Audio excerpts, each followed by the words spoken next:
but you've got to do it. Break that down a bit and paint it on. Yeah, get plenty of biological, bacteriological action going on here. Just be ready for the next stage. The next stage is to bury the Cupid, just as Michelangelo did.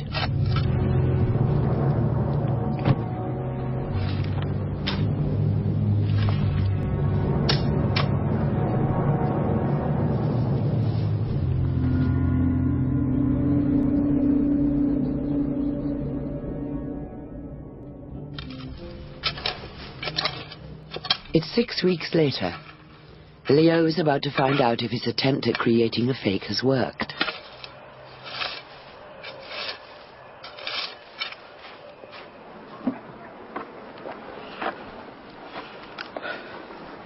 It's brilliant. It's 1,000 years older.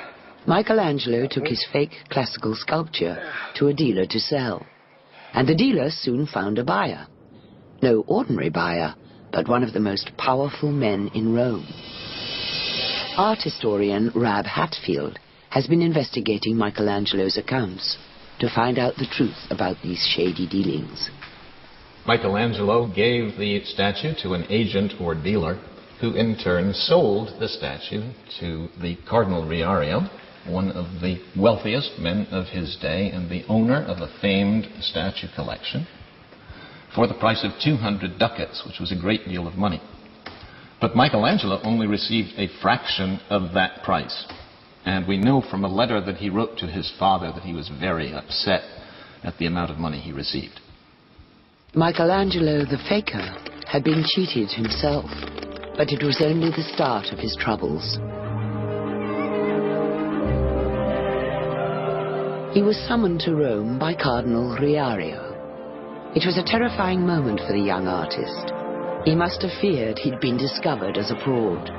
The cardinal was not the sort of man you crossed.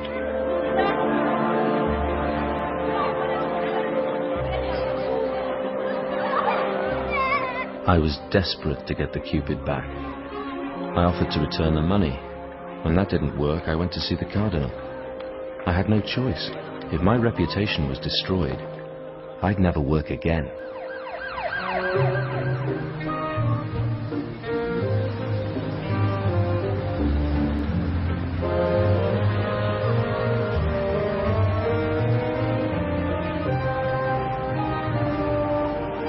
Leo and Marcello are taking their sleeping Cupid to the British Museum. It will be judged by former chairman of Sotheby's, Tim Wonnacott. What would Cardinal Riario have made of the Cupid? I think the colour, Leo, looks very realistic. I mean, like a piece of marble would look that had been buried. Yeah, I mean, this is what he was aiming at. I mean, it looks convincingly old and lovely. Yeah. It's sculpted the way Michelangelo would have sculpted it. I mean, the pose and everything. Yes, I think. You think this is the right attitude with these bent legs and this very kind of tense sleep? Yes, I think he made a new Cupid. You made a new sleeping Cupid. Yeah. Well, I mean, that's a mighty risky process, isn't it? Because if you're going to make a new-looking Cupid, and it certainly doesn't look like an antique one, it doesn't look like the Roman example in front, if you're going to do that, you could be in trouble, couldn't you? I mean, big trouble. Michelangelo had been too original to be a good forger. The condition of the sculpture may have looked old, but his design was far too modern to be convincing. Cardinal Riario knew it was a fake, but rather than punishing Michelangelo for his deceit, he rewarded him. I can't quite believe this, but apparently the cardinal likes my work, and he's asked me to find a large piece of marble to carve something beautiful for his sculpture garden. He even wants me to choose the subject and the pose myself. Michelangelo chose a popular classical theme, Bacchus, the god of wine, but his take on it was typically bold and outrageous. Michelangelo has gone it alone and done the most extraordinary interpretation of the figure of Bacchus. He's clearly inebriated. Instead of standing foursquare on both feet, he's toppling over, and his head is in one direction, one leg is up, and one leg is fairly firmly placed on the ground. He looks tipsy, and he's not meant to be inebriated at all. He was the man who invented wine, who enjoyed wine, but he certainly wasn't inebriated by it. This looks more like a reveller in his rout. I never drink too much. A man who loses himself in sensual appetites, indulging in the grape and its liquor, will in the end lose himself. Cardinal Riario rejected the Bacchus. This was unheard of. Perhaps it was too erotic. It's embarrassingly sexual. Of course, he's no longer got a penis, but as far as his testicles are concerned, they're very much in evidence, and he has an almost female belly, quite emphatic nipples as well, that one's not sure when looking at this piece of sculpture whether one's not actually looking at an androgynous figure, almost like an hermaphrodite. So for a man like, for example, Riario, who was a classical scholar, it might have been a bit of a shock. Michelangelo was incensed by the rejection and attempted to write Riario out of his story.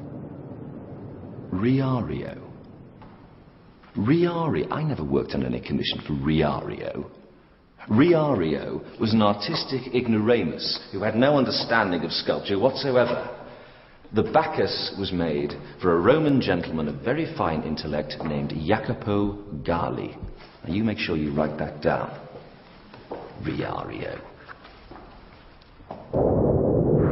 Michelangelo's bank accounts tell a very different story.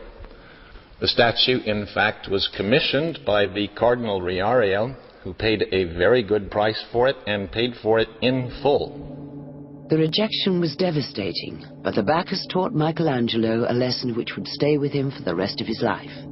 The marble for the statue had been flawed and scarred the god's otherwise beautiful face. His quest for perfection would now take him to the very source of the marble. In November 1497, Michelangelo traveled to Carrara in northwest Italy to find a block of marble. The stakes were high. It was a make-or-break moment for the young artist. After the humiliation of the Bacchus, he was given one more chance to prove himself. He was commissioned by a French cardinal to carve a Pietà, a sculpture of the Virgin Mary cradling her dead son. Choosing the right block of marble was crucial, and still is. American attorney Jim Case wants a full-sized copy of the Pietà to grace his new home in Florida. He's being advised by William and sculptor Stephen Cox. They've come to the same quarry Michelangelo used.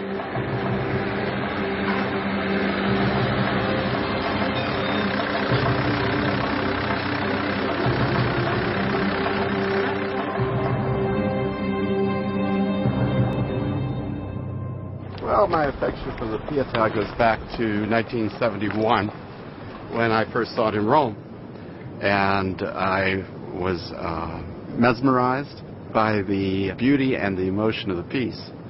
And the seed was planted, and I began to think that perhaps it could be recreated. And if you two gentlemen can direct me to the right piece of marble, I believe it's possible.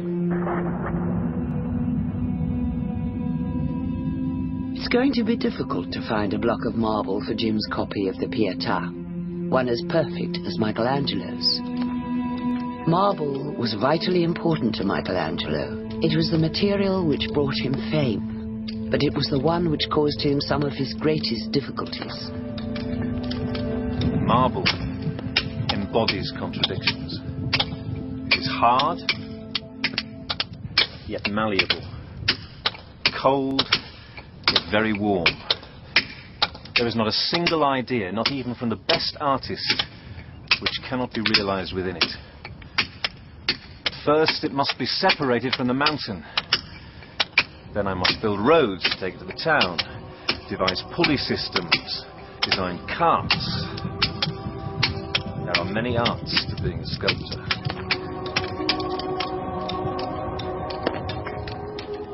The owner of the Michelangelo quarry, Giuseppe Barattini, is taking Jim to a seam of the purest white marble. the best material we're going to find in the world today for making statues. So I think we may have found your Pietà, Jim. And the color is, here, look at that. Materiali